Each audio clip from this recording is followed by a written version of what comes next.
आपल्या घरामध्ये बराच वेळा असं जाणवतं की वास्तुदोष आहे. वास्तुदोष आहे हे कळलं तर खरं. आता आपण जाणून घेणार आहोत ह्या वास्तुदोषावरती घरगुती करण्याचे 5 सोपे उपाय. कारण की छोट्या छोट्या खेडेगावात राहणाऱ्या लोकांना वास्तुशास्त्रवाले बोलवायचे, त्यांची फी, त्यांच्याकडनं करून घेण्याचे उपाय, हा सगळा खर्च अगदी अवाढव्य आणि न परवडणारा असा वाटतो. आणि मग होतं काय, जाऊ दे बाबा आपल्याला नाही परवडणार असं म्हणलं की माणूस इच्छा असूनसुद्धा उपाय करू शकत नाहीत. तर मग अशांसाठीच मी काही तुम्हाला अतिशय सोपे पण घरगुती करण्यासारखे उपाय देत आहे. काही गोष्टी घरामध्ये ह्या अशा असायलाच पाहिजे. सगळ्यात पहिली गोष्ट म्हणजे घराचा दरवाजा, मुख्य दरवाजा हा शक्यतो पूर्व पश्चिम असावा किंवा उत्तर दक्षिण असावा. म्हणजेच पूर्वेला तोंड करून उत्तम, पश्चिमेला तोंड करून चालेल, उत्तरेला तोंड करून अतिउत्तम, पण दक्षिणेला तोंड करून घराचा दरवाजा नसावा. मग आता घराचा दरवाजा जर का दक्षिणेला तोंड करून आहे तर मग काय करायचं, तर त्या घरामध्ये असे होते की पैसा येतो तर खरा पण जातो पण तितकाच. म्हणजे काय, जर का महिन्याभराची जर का तुम्ही गोळाबेरीज केली तर कमाईपेक्षा गमाई तुम्हाला जास्त होताना दिसेल.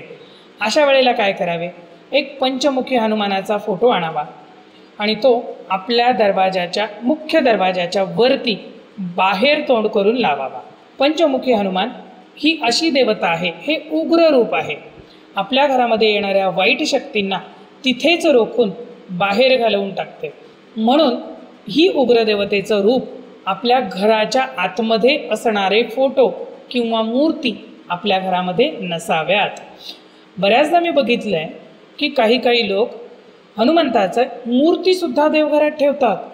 आता मला सांगा, ब्रह्मचारी व्रत आहे ते, घरामध्ये देवाची पूजा महिला वर्गसुद्धा करतात.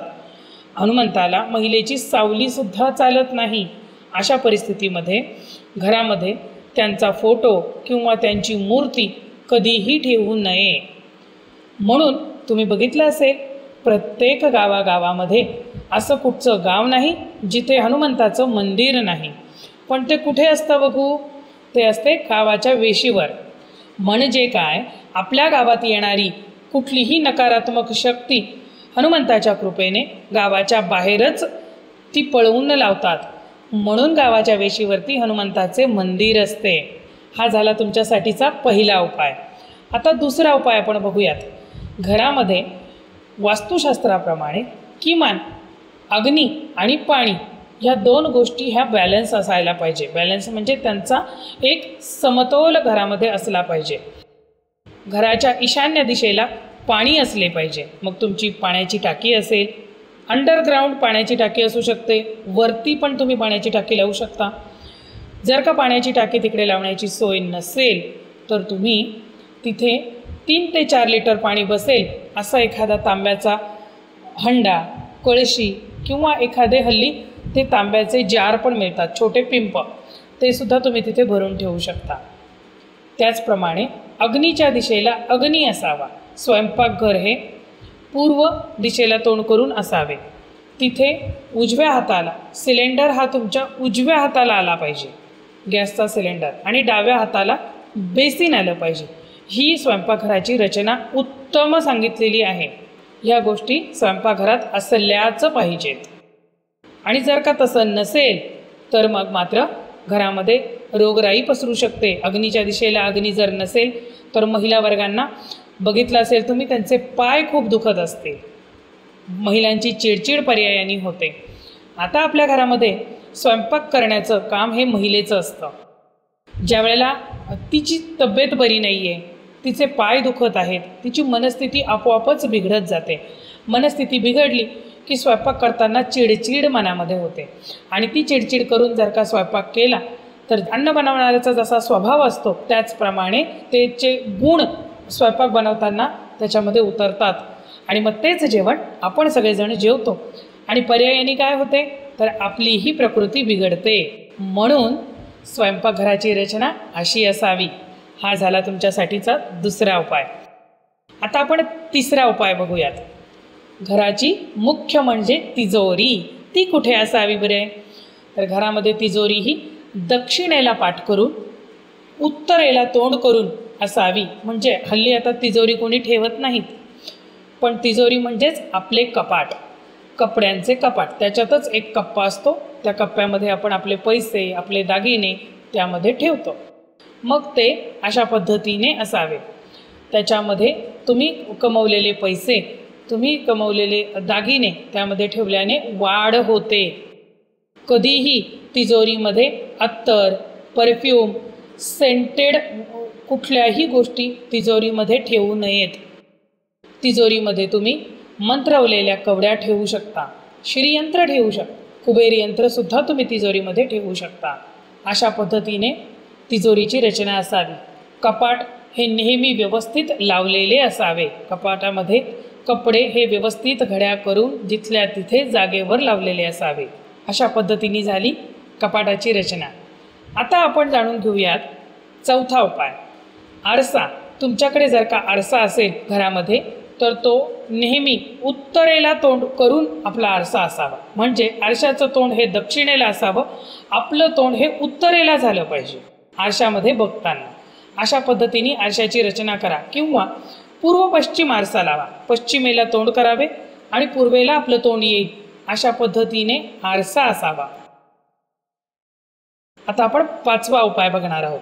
आपल्या घरामध्ये टीव्ही असते. टीव्हीसुद्धा आपले तोंड पूर्वेला येईल किंवा आपले तोंड उत्तरेला येईल, अशा पद्धतीने हॉलमध्ये टीव्हीची रचना असावी.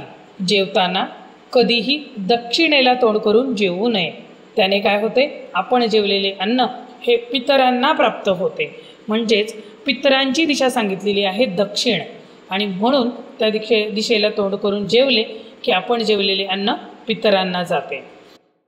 सगळ्यात मुख्य म्हणजे घरामध्ये वास्तुदोष होऊ नये म्हणून काय करायचे की दर अमावस्येला विड्याची 11 पाने आणावीत.